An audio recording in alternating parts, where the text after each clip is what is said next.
Tara dito, bubuhatin na kita. Kailangan mo nang matulog eh. Gabi na magagabi na. May pasok ka pa bukas. Ayaw mo ba makinig? Sorry po, di ko po sinasadyang hindi makinig. Kasi po maglalaro sana ako eh.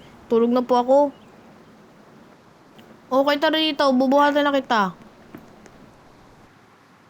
O tara, tingnan natin yung kwarto ni kuya mo. Check ko lang ha. Ang ganda pala dito ha. May computer at TV pa siya. Sige, dadali na kita sa kwarto mo para makatulog ka na rin. Kasi gabi na talaga oh. Yan, kwarto mo. Papatayin ko yung ilaw, Shi ah. Sige na, matulog ka na, Shi. Shi, papatayin ko na yung ilaw, Shi.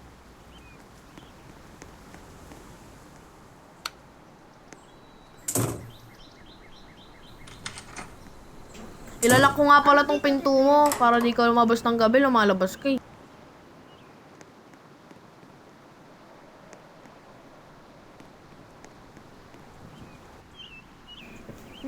Kapatid, alam mo ba kung saan yung naliganan ng kape natin? Kasi parang wala ng kape. Hindi ko rin alam eh. Hinahanap ko ng isang araw pa.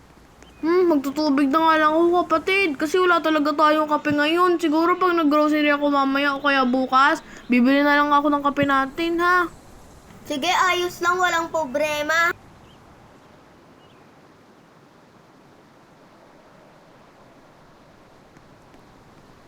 Suot ng tubig.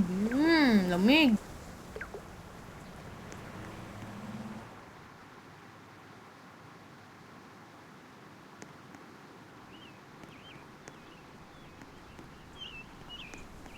Kapatid! Hoy kapatid! Mansinin mo ako! Hoy, ano yan? Bakit? Matutulog na ako eh. Wala pala.